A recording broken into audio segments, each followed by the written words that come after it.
Welcome to Miss Hasegawa's science class. So we are going to continue our learning adventure about what we started last week.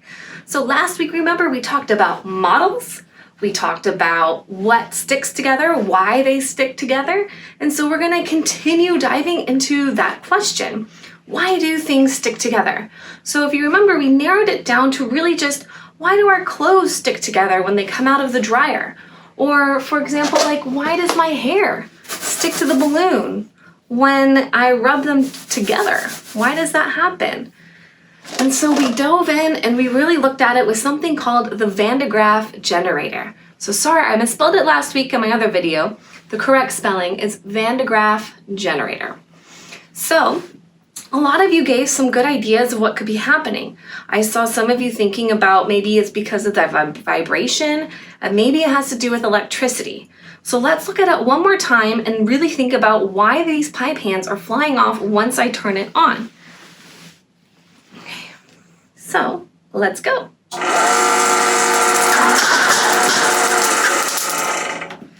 kind of fell off that time. Let's try it one more time. It's got to be balanced just right. Make sure it's kind of flat. Okay. There. That was a good one. If you notice, they fly one at a time. If it was vibrations, it would just, something would shake and then they would all fall off together. But that's not what we saw. We saw them fly off one at a time.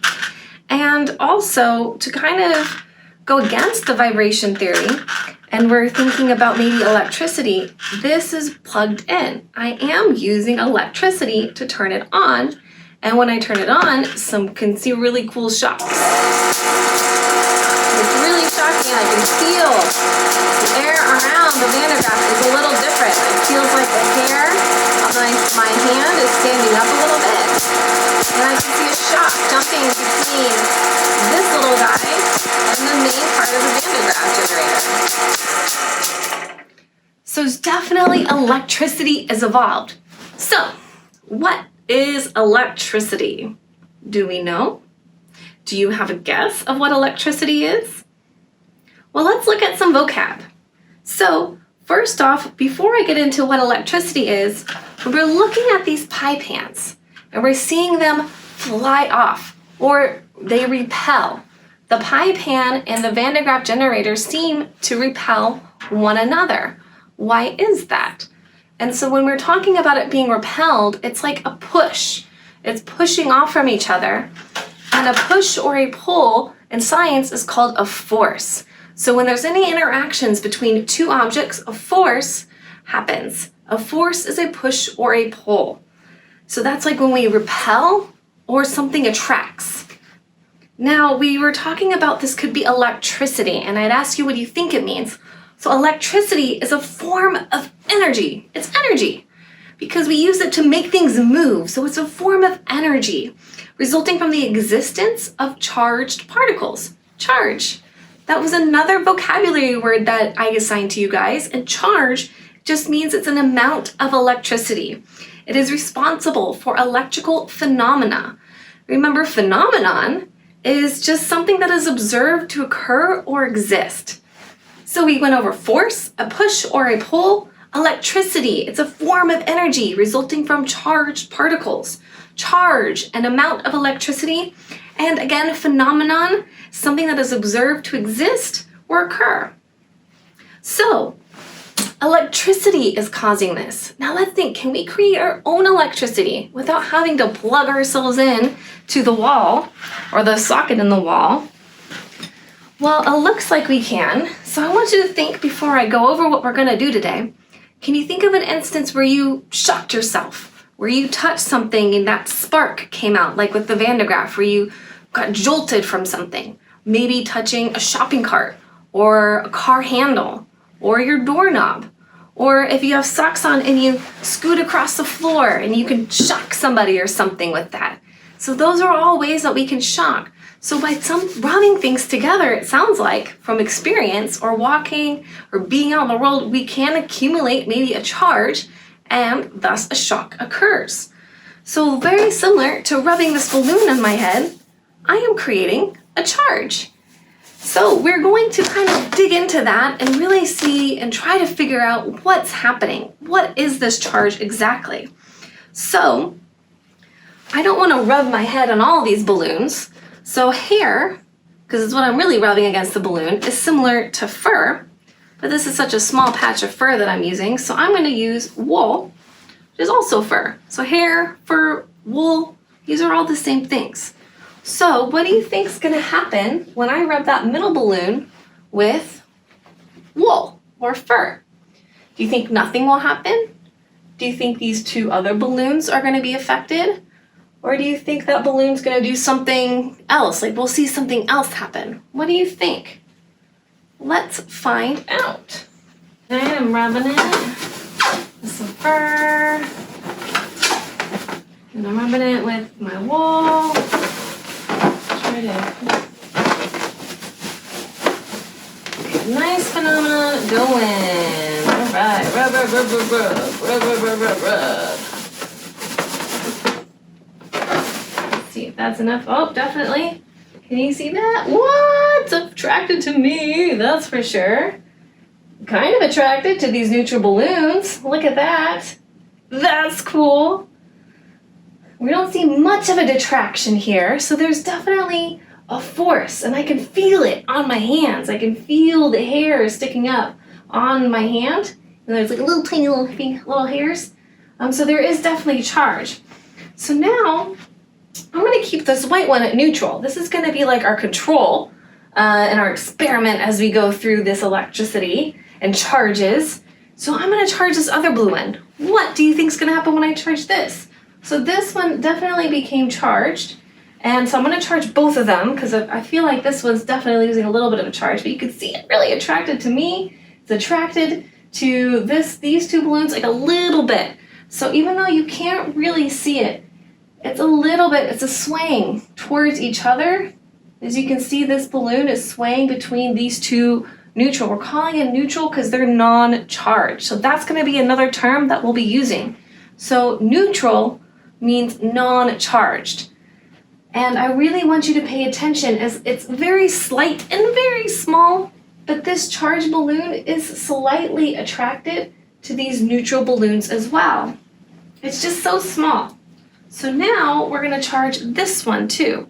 So I want you to take a minute.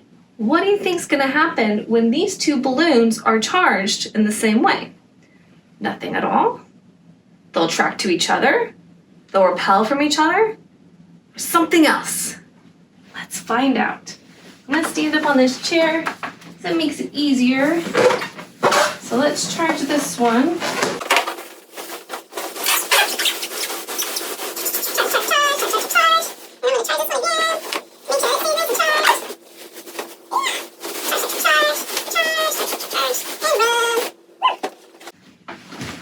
Now what do we see?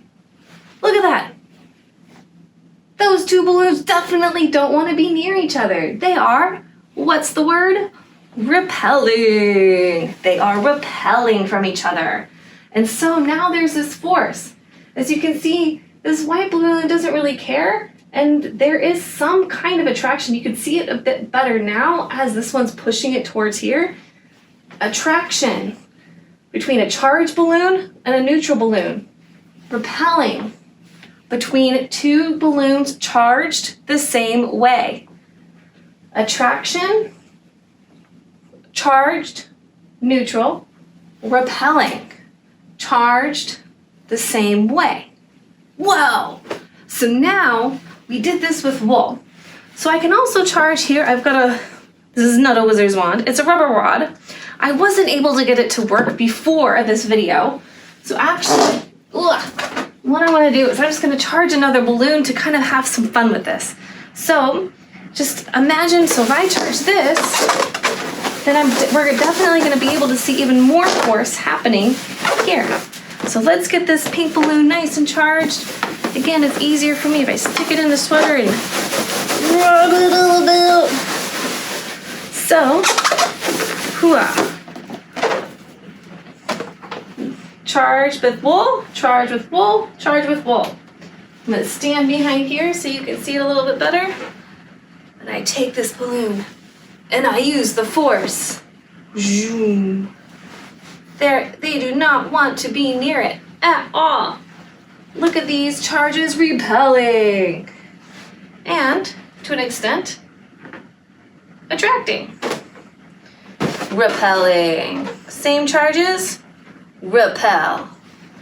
Now, let's think. So I rub this with fur. And so now I'm gonna see what else can we rub with fur. What else do you think we'll get the same result?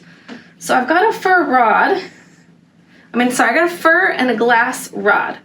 So if I rub this together, let's see what happens. So fur and a glass rod. Let's see. Well, it's definitely attracted to my hand. But it's just too attracted to my hand. I feel it. It's kind of attracted to the glass rod, but it's not touching it. It's staying far away. So it doesn't want to touch the glass rod because there's a little bit of repelling. So this one, when I rub this with this, it doesn't have a very strong charge. As you notice, that we're seeing the balloon get really attracted to me, but once I put the rod there, it kind of backs off. So let's see this from the side. Attracted to me, and then I rub the rod with fur, and it kind of stays back. Attracted to me. As you can see, I can pull it up. But once I bring the rod back, it kind of backs down, but slowly. So this one kind of causes a charge similar to the balloon, but just not as strong. We don't see the same kind of force there. So that's interesting. But let's try a new material. This is not a hanky. This is silk. So let's try a different material. So this is silk, and now I'm gonna rub the glass rod with silk.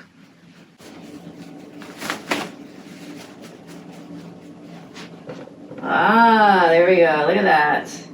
That is a strong attraction that we see. You see, it doesn't last very long. It doesn't hold a charge for very long, but that was a really strong attraction. So now what's going to happen if so we saw that with the fur. I rubbed the balloons with fur, they repelled. I rubbed the glass with fur, they repelled. I rubbed the glass with silk, it attracted. Now what do you think is going to happen if I rub a balloon with silk? So remember, this one I haven't charged yet. And these two guys have been kind of attracting towards each other. So let me rub this one with silk. And let me rub this one again with fur, because it keeps losing its charge. Silk, silk. And rub this one with fur, wool, hair essentially. Oh, definitely. They repel. So now I want you to think about that.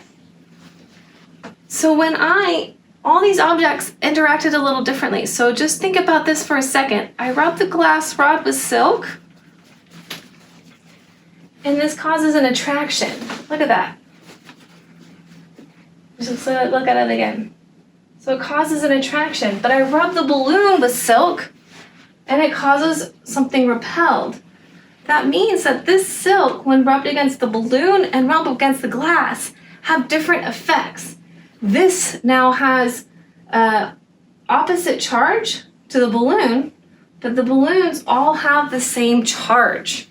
So that's what that means. So today's takeaway is that when two things have the same charge, they repel, like we're seeing all of here. So all of these balloons have the same charge, they repel. When it's a charge and something neutral, it attracts. Just like how it's attracted to me. I don't have a charge, so it's attracted to me, I'm neutral.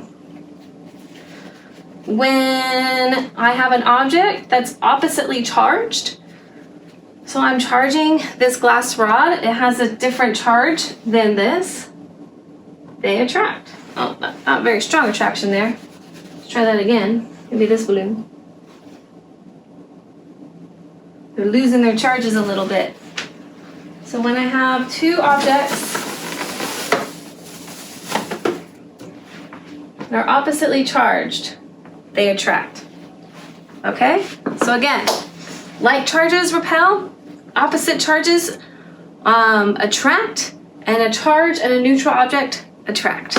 That is it for today. I want us to think about that, and I will see you next time. Bye!